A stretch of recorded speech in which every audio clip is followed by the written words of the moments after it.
that's Jimmy Johnson behind us because he would have passed us already. Are you doubting my abilities? I don't know.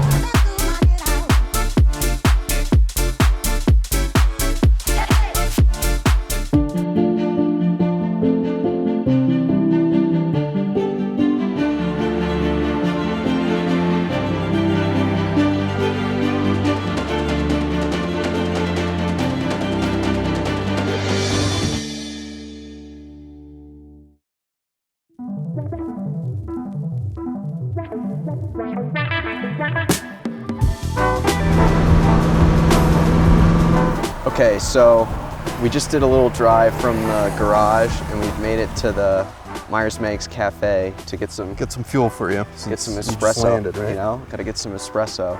If you watched our video last year, you recall we had our Bentley 3-liter and we stopped here quite a few times along our trip, and you can see that video, of course, here below. I think it's above. Above, whatever. But yeah, this is one of our favorite places to come. You can see we brought the right color car this year too. We did. Well, for the bus, but yeah, obviously the right color car matches the Myers-Meigs Cafe. And I think for us, I mean, last year you and I had so much fun driving the Bentley, but we were kind of robbed because of the big snowstorm that put too much snow on the ice, the actual lake. So we didn't actually get to go on the lake last year. The Concours was held in the garage, which was so fun. But this year the weather's perfect, so we're gonna have a little different experience this year, actually being on the lake. Yeah, so absolutely. And looking at the, I just saw they just released the cars that are in this show this year, and it is out of control. So I know it's a little loud in here, but well, that's what you get with the race car. With the race car, there's no sound deadening. It's purpose built to be lightweight, and that's what this is. This is our 1952 Pegaso Z-102B, B for Berlinetta. One of the 3 lightweight coupes that Pegaso built in-house. There's a couple of Pegasos right there. There's a couple of Pegasos to race at the 1952 Monaco Grand Prix, which had a special race for sports cars that year. This car of the 3, 0115, chassis 0115, is the car that actually qualified for the Monaco race. Now they pulled out prior to the race due to a number of issues, car being hot inside for the driver, some braking issues, but it is the car that actually did qualify for that special Grand Prix. And now this car, what also makes it unique is it was pretty much hidden away in pieces since 1970. Of course, we bought it from the Nicholas Begovich collection in 2020, and then it underwent a 3-year restoration with RM up in Canada. Well, what's pretty cool is, for me, this car and the other Z-102, the touring body Z-102, both of them were on display at the 2023 Pebble Beach Concours d'Elegance. That's where they were debuted. They were debuted there, and it was cool because both of these cars were the poster car for Pebble Beach that year, which was awesome. For the tour, that's right. For the tour. And I did the tour with Donald, and you can see that video here, but what a difference between riding passenger in that car and riding passenger in this car. I mean, really, you could tell that this is a race car. Like you said, all the sound deadening is stripped out. This is actually, I would say, almost as comfortable as the touring body car. These seats are super, super comfortable. Absolutely. But the overall experience in this is just so much more raw and, a little bit more raw, right? There's literally nothing. You can. I know, we can touch the tunnel right lines, here. Everything. Yeah. Of course, this car going from Pebble Beach to Switzerland is pretty cool. Absolutely. Look at this view. It's just like you can see all the Swiss Alps. Absolutely. See helicopters. Insane. It's absolutely insane. But the overall just passion and all the people that are here so excited to talk about cars and drive cars and look at cars, all of the car spotters outside of the garage getting excited to see what's coming in and pulling out. It's just, you know, we talk about it all the time, but it's such a cool hobby, and you could be anybody and you could love cars, and that's what's so cool about it for me. Absolutely. I mean, this car is pretty raw. So this is a V8. It's a 4-cam. Correct. 4 carb, 4 cam. It's pretty rowdy. And think about it. This car. This is 1952. Well, post-war. No, post-war, and that's older than our parents. I know. So it's older than our parents, but also you got to think this car faced some serious competition. It's racing against Ferraris, Aston Martins. Absolutely. And this was kind of the renaissance where they were trying to figure out how they could be competitive. And although they didn't race at Monaco, eventually they had iterations, spider versions that were lighter than this that qualified for the 24-hour of Le Mans, which they didn't race, unfortunately. Right. And I believe they only built 76 Pegasos or something like that. Somewhere around that number. Yeah. I don't want to say... They shortly after that 1952 race, they decided to focus on GT cars for the road. And this car was actually converted by Pegaso to be a road-going GT car. I read that, yeah. And was then sold to its first owner in 1954. So it was a road-going Pegaso shortly after.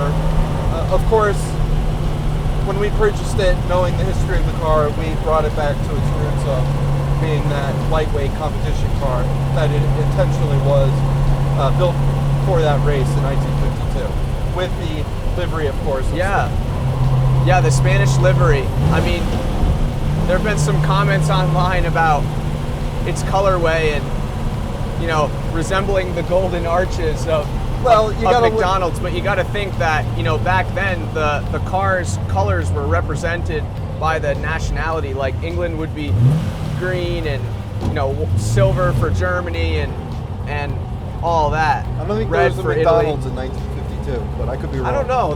I don't know what the history on that is. But.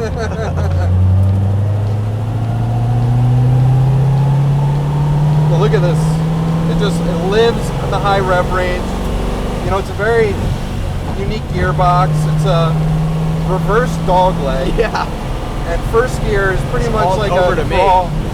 It's pretty much like a crawl gear. You got a double clutch, rev match. It's a whole thing.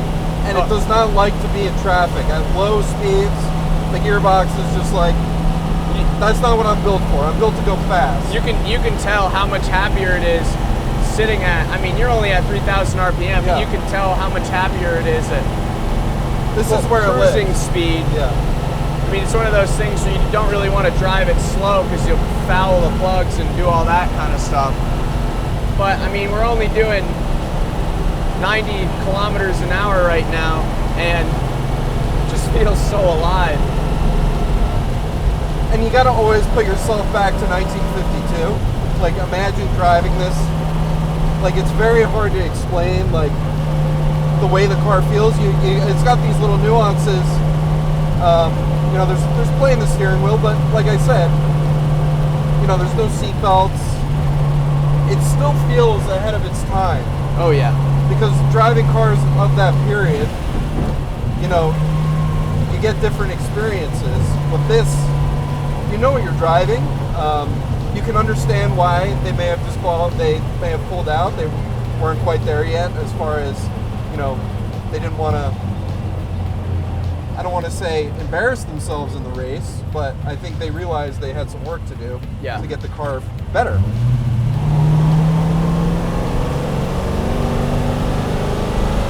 All right, so we're off to do some work now. We got to stud these tires, get it ready, get it prepped, clean it up. It's going to be a lot of fun. I'm glad my buddy landed and he's here with me. And yeah.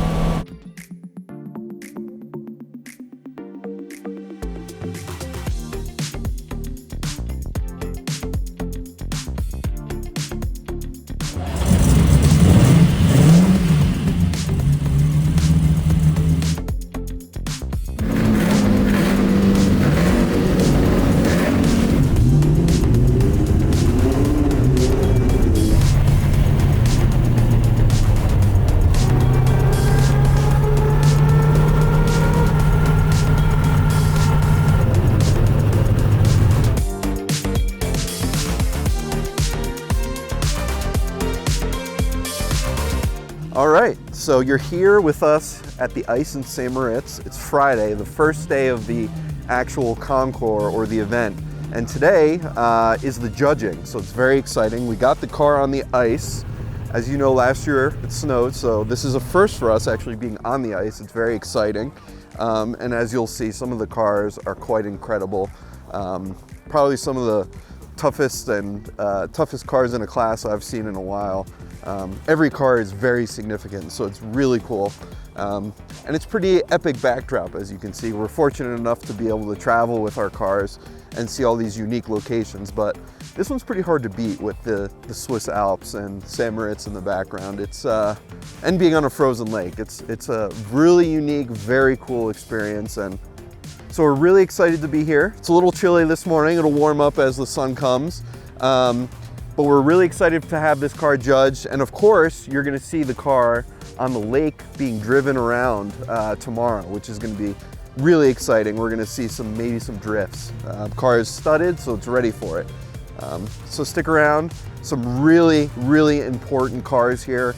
It's going to make for some great content, so subscribe.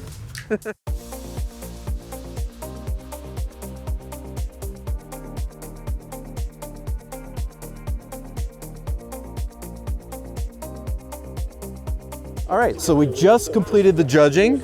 We walked through the car with the judges. They love to see the raw aspects of the car, the things that they had to do, the lightweight, to make the car lightweight, the holes, of course the history, and seeing the car here on the ice, which of course this car hasn't really been seen since 1970. Of course we debuted it at Pebble Beach in 2023, but this is kind of its first outing across the world. So we're in a tough class. You can see we have a beautiful 908 right here. We have a 904 in our class as well, 427 Cobra. So a lot of really tough competition, but this car with the history, I think we have a chance. After judging, we got to take in all that the ICE has to offer, including a presentation by Pagani and an unveiling by Maserati. Here's a little montage of the rest of the day.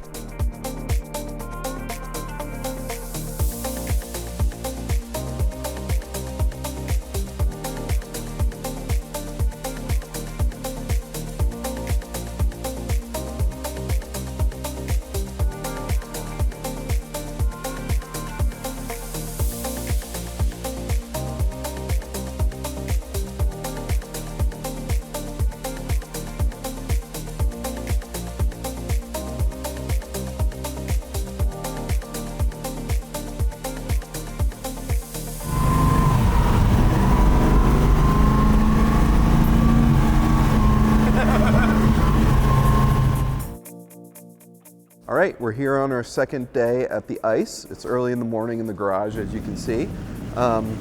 We didn't take home a prize, but that's okay. We had very tough competition, and we actually got to drive on the lake yesterday as well, shortly after the day ended. And that's what we're going to be doing today. We're going to be taking this car on 3 sessions on the lake, which is going to be an incredible amount of fun. Yesterday was just a little tease, I would say. But as you can see here, what we have next to us is actually the car that won our class. It's the 1971 908-3. This car has a lot of racing history, Targa Florio, etc. And the owners actually owned this car for most of the car's life, and he's raced it all across the world, raced it heavily. So a really cool story, really rich race history as well, and just a beautiful example of a 908. Really cool to see.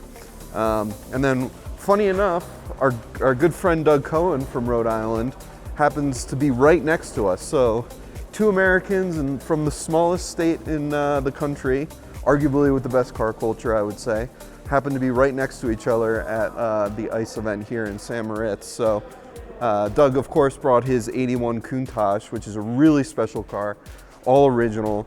It was first produced for the owner of Lamborghini at the time, and used in the 1981 and 82 Monaco Grand Prix as a safety car, as you can see by the light bar on top. So really, really special car, all original. It's got about like 5,000 or 6,000 miles on it. and it's just been a hit, as you can tell with the the safety light. It would be, if I were to own this car, I would try and pull people over if I was driving on the road. I think it's just a really cool thing, and always good to see Doug at events that we do.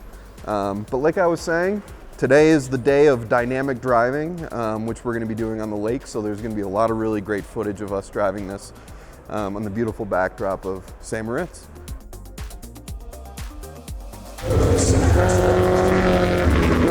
Buongiorno, sono qui con Arturo Merzario, un leggenda del mondo del motorsport.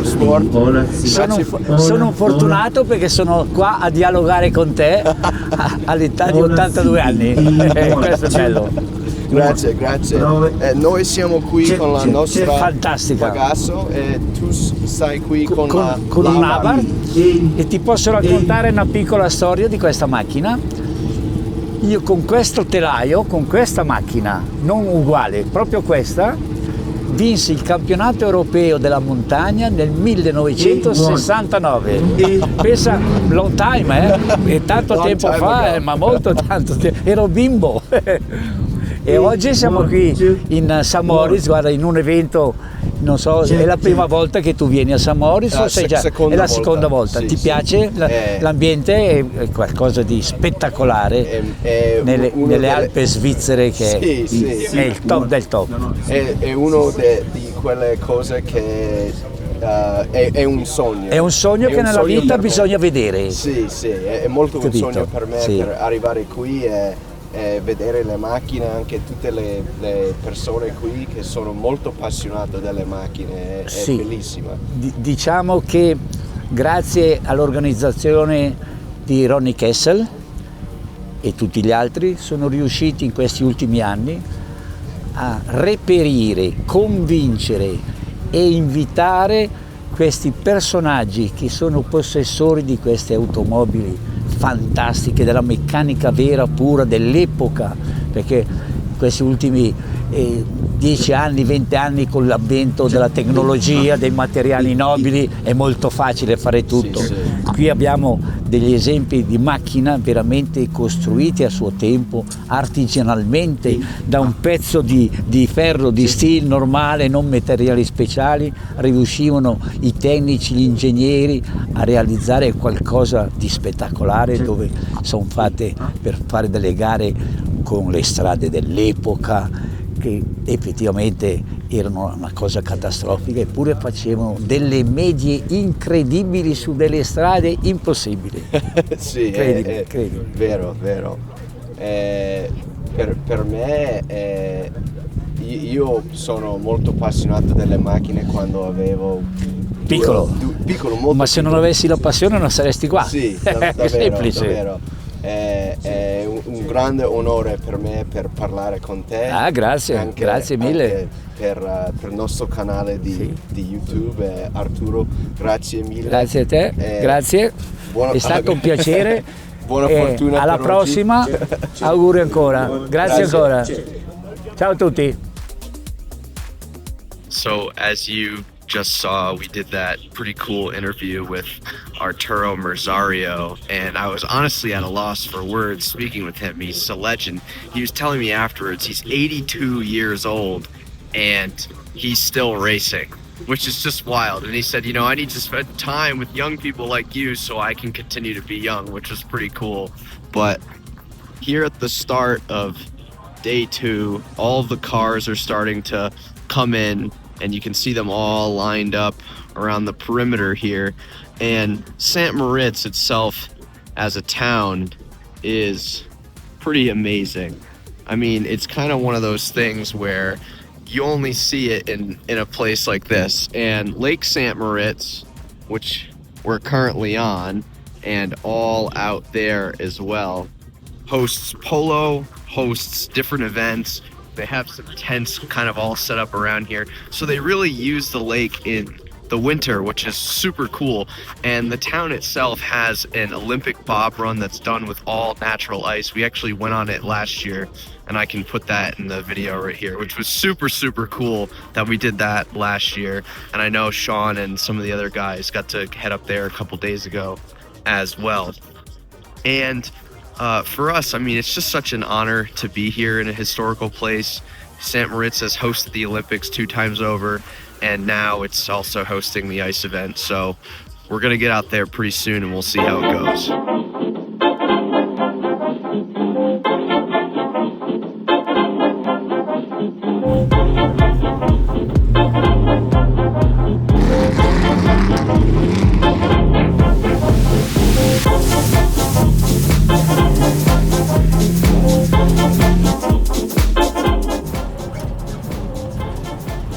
They got some ruts. Oh, we're going on the inside, baby. Oh, nice.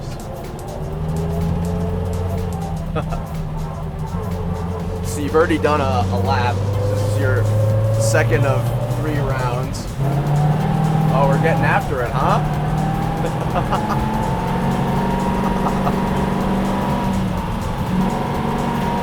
Seems like it has a lot of grip. It does. Your studded tires paid off. Oh yeah. So We're on the ice, Antonio. Dude, look at this view. It's wild. It's just absolutely insane. I can't get over the amount of people that are here. I mean, literally thousands of people are lining the track. It's crazy, isn't it? Oh, he's going for it. That was a good drip. 250 short wheelbase behind us. Pegaso versus Ferrari. Yeah. I see my rear view mirror. 250 short wheelbase and a 908. Hello? Oh, beautiful. They're gonna start calling you DK, the Drift King. Oh, look, getting passed by Arturo Rosario in the Abarth. It's so epic. Don't worry, he's got his blinker on, so it's no problem. Oh my God. You gotta really fight it. We outdo ourselves every experience is like I know. ridiculous. It's just so crazy. Dude, I'm like, look at these photographers. Like, my God. Oh, hell yeah. Do it for the camera. Dude, Arturo is gone. He's cooking. He's absolutely flying. He passed Nick and I earlier, just like. It's actually incredible how much grip it has. Oh, I mean, yeah, a lot of it's the stud. the studs, but I mean, The car's also heavy. skinny tires. Skinny tires, heavy car. They cut through the ice. I mean, it actually, yeah, it's a rear-wheel drive car, but it would actually be pretty good in the snow. Yeah. Uh-oh. Watch out for that thing. Somebody's hat. Oh, Jesus. This is wild. I mean, where else can three generations of race cars be all together like this? Wild. We got a Bentley 4 1/4, the 908, us, Doug with the Lambo coming at the pull me He's over. pulling us over. We're getting pulled over. We gotta run away from Doug in his Countach police car.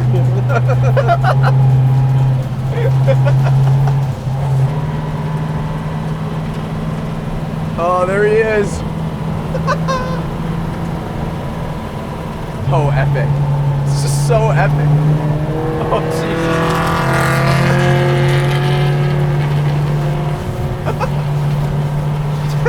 This is wild. Uh-oh. He got stuck. The Cobra got stuck. He's down bad. Oh, no. So the outside of the course got pretty ripped up. Yeah, I think they'll probably during lunch Refinish it. Yeah. 904 is chasing us. That's probably Jimmy Johnson. It literally I saw him earlier. It literally is Listen, Jimmy Johnson. We're beating Jimmy Johnson. We're beating Jimmy Johnson right now. Arturo, not so much. Yeah, Arturo is so fast. He's 82 years old. This is a good spot right here.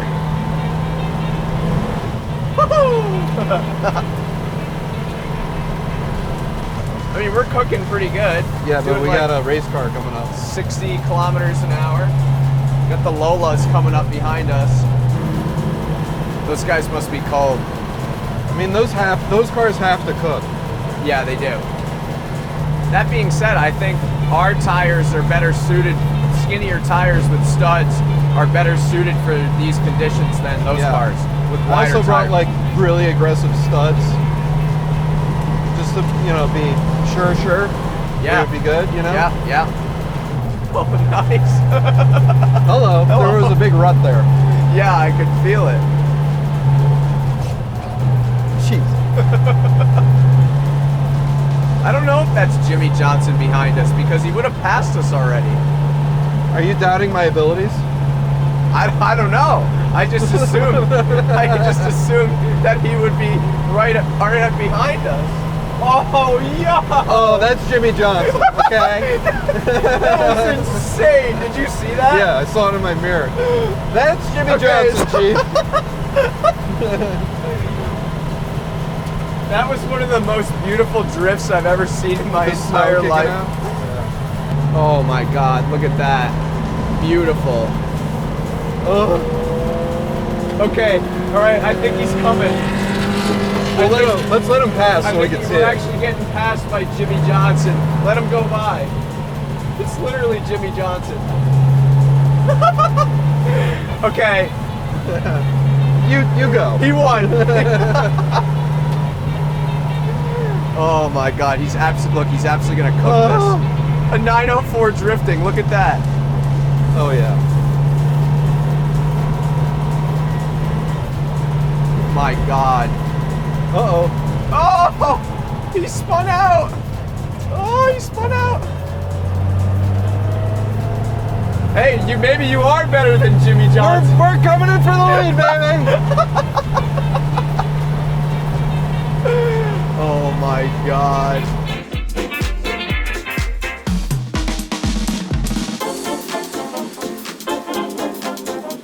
Best in Show went to this 1934 Bugatti Type 59 driven by Rene Dreyfuss and Robert Benoit. It's truly an extraordinary car.